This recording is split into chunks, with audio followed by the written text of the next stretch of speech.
There are 1.6 million people working in Australian agriculture today.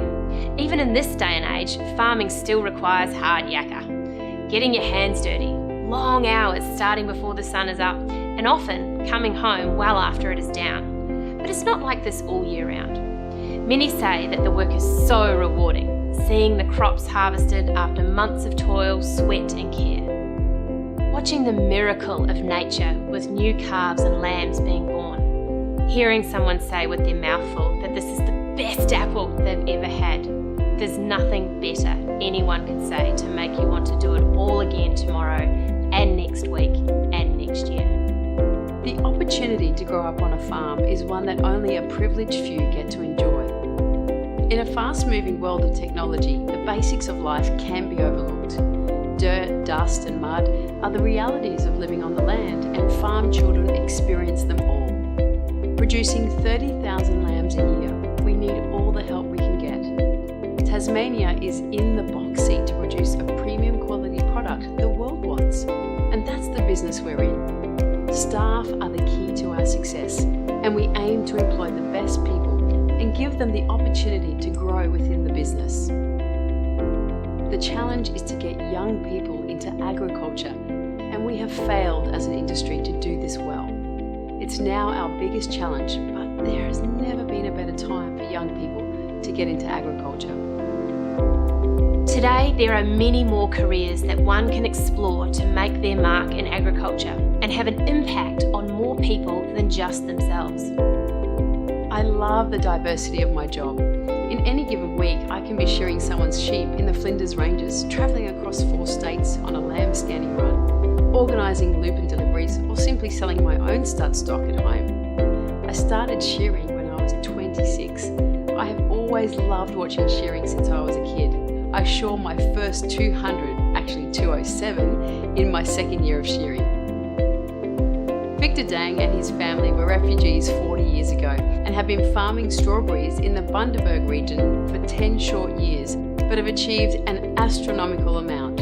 With over 140 acres under cultivation, growing over 2 million strawberry plants, they are one of the largest strawberry farms in Australia, employing over 200 staff to pick over 1 million kilograms of strawberries each year. They offer tours to schools and tourists. People can come and pick their own strawberries and learn about the farm. Victor hopes that by opening their doors, they can better educate people about where strawberries come from.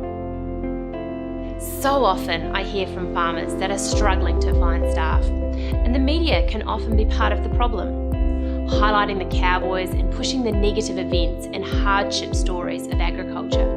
The true voice of farmers needs to be heard, which is why I created this book series. Heidi sums it up beautifully. The truth is, we are a proud bunch. We love what we do, or we wouldn't be doing it. Everyone has a choice, and we choose agriculture. We don't want a poor me story, we want positive press.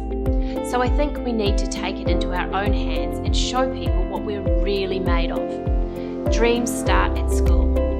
I used to look up to cowboys and wish I could be one. And being a girl was not a barrier in my mind. We need to give a little bit of our time to schools to teach kids what we do on farm so they know where their food comes from. Let's show kids firsthand what a wonderful career path and lifestyle agriculture can be. What's not to love about getting a little grubby and creating memories?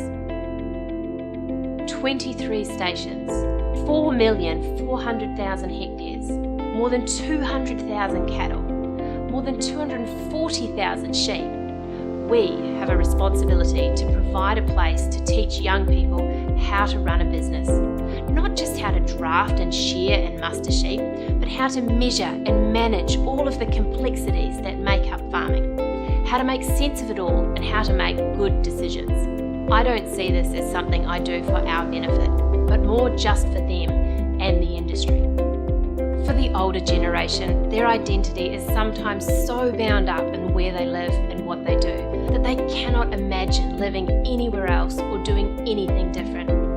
And what is one to do when you have successfully fostered a love for life on the land in more than one of your children? When David was a teenager, he had a mentor, Jim McKidd, from Barraba, who believe that stockmen are born, they are not made, and encouraged the stockman in David. The young stockman has grown into a gentleman with 4 adult children, his own stock and station business, 10,000 hectares of broadacre farming and cattle country, and a feedlot turning over 35,000 head. He is now looking at the process of succession planning.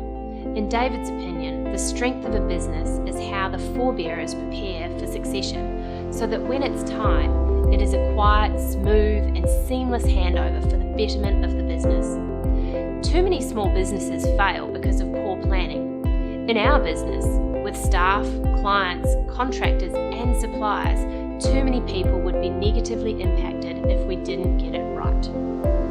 There are so many exciting and fulfilling careers to pursue in Australian agriculture, and the Grower book series showcases the kaleidoscope of choice, the adventures waiting to be experienced, and the challenges you will face, that all combine to steal your heart and shape young and old into capable, resilient and amazing